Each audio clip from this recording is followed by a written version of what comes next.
Iran ఒప్పందానికి రాకుంటే కార్గ్ను పేల్చేస్తాం అంటూ ఎవరు చెప్తున్నారు? ట్రంప్. నిన్నటి దాకానేమో ఇక 10 రోజుల పాటు మేము కాల్పుల విరమణ చేస్తున్నాం, మేము అసలు ఇక చెయ్యమని చెప్పినటువంటి ట్రంప్ మళ్ళీ బెదిరించే కార్యక్రమం చేస్తున్నాడు. మీ ఊకదుంపుడు బెదిరింపులకు 100% ఇరాన్ ప్రతిఘటిస్తూ ఉంది. ఇరాన్ ప్రతి దాడులు చేస్తూ ఉంది, మీ దాడులకు ప్రతిదాడులు చేస్తూ ఉంది. ఇప్పుడు గల్ఫ్ కంట్రీస్లో ఎక్కడైతే అమెరికా బేస్లో అన్ని నాశనం అయిపోయినట్టు, అన్ని పేల్చేసినట ఇరాన్. ఇప్పుడు అమెరికా దాడి చేయడానికి ఆస్కారమే లేకుండా పోయింది. ఇప్పుడు ఏం చేస్తున్నారు? ఇజ్రాయెల్లోనే అమెరికా ఎయిర్ బేస్లు పెట్టాలని చెప్పేసి నిర్ణయం తీసుకున్నారు.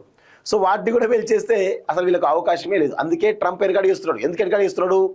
10 రోజుల పాటు మేము ఈ యొక్క కాల్చివేతలు విరమణ చేస్తున్నాం, అసలు ఎట్లాంటి యుద్ధం చేయమని చెప్పేసి కదా. ఎందుకు చేయడు అంటే గల్ఫ్ కంట్రీస్లో ఉన్నటువంటి అన్ని అమెరికా బేస్లు ఏవైతే ఉన్నాయో, ఎయిర్ బేస్లు ఏవైతే ఉన్నాయో అన్నిటి కూడా ఇరాన్ కంప్లీట్గా భూస్థాపితం చేసేసింది.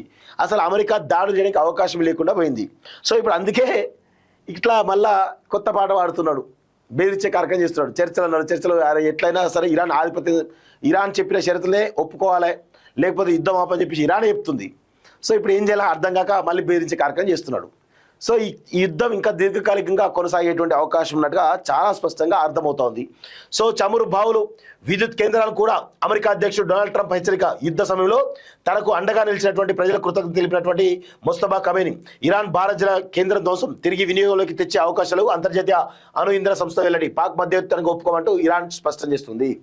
సో పాకిస్తాన్ దేకే పరిస్థితి కూడా కనబడతలేదు ఇరాన్. అంటే ఎంత దారుణంగా ట్రంప్ కామెంట్స్ని హైలైట్ చేస్తూ ఉన్నారు, కానీ ఇరాన్ కామెంట్స్ ఎందుకు హైలైట్ చేస్తలేరు చూడండి ఒకసారి.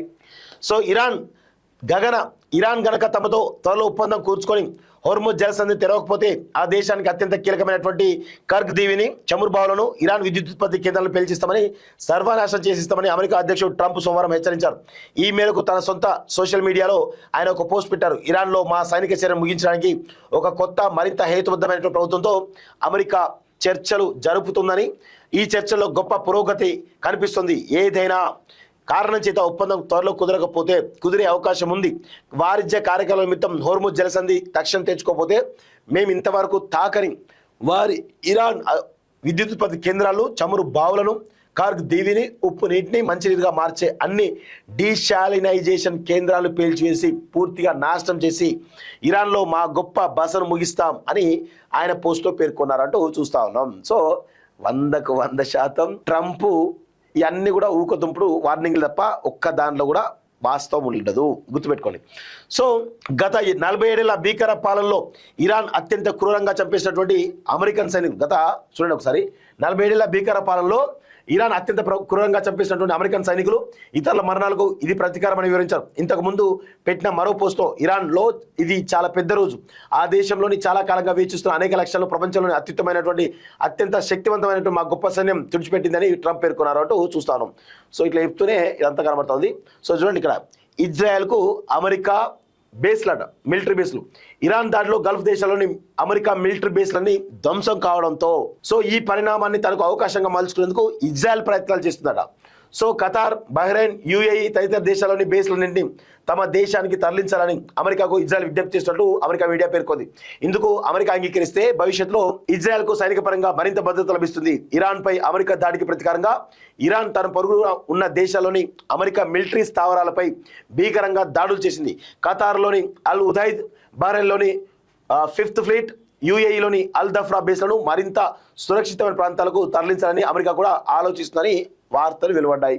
సో పాక్ మధ్యవర్తిత్వానికి ఒప్పుకోమంటూ సో ఇరాన్ చెప్తా ఉంది. సో ఇట్లా మొత్తానికైతే 100% ఇరాన్ చాలా పై చేయి సాధిస్తున్నట్టు తెలుస్తోంది. ఈ యొక్క గల్ఫ్ దేశాల్లో ఉన్నటువంటి అన్ని అమెరికా ఎయిర్ బేస్ల పైన అవన్నీ కూడా మొత్తం భూస్థాపితం అయిపోయినట. సో ఇప్పుడు అమెరికా దాడి చేయడానికి అవకాశం లేదు. అందుకే మెల్లగా 50,000 అమెరికా సైన్యాన్ని మెల్లమెల్లగా తరలిస్తున్నట్టు తెలుస్తోంది. సో ఇరాన్కు ఉన్నటువంటి ఆయుపట్టే ఈ యొక్క దీవి, హోర్ముజ్ జలసంధి. ఆ జలసంధి కనుక తెరవకపోతే అమెరికా ఏదో చేస్తామని చెప్పేసి ఉంటుంది. కానీ ఆ జలసంధి స్వాధీనం చేసుకోవడం కూడా ఇప్పుడు పెద్ద ఎత్తున బలగాలు మోహరిస్తున్నట్టు కనబడుతోంది. సో ఆ బలగాలు కూడా ఎదుర్కొనేందుకు ఇరాన్ సిద్ధంగా ఉన్నట్టు అర్థమవుతోంది. సో ఇది పరిస్థితి.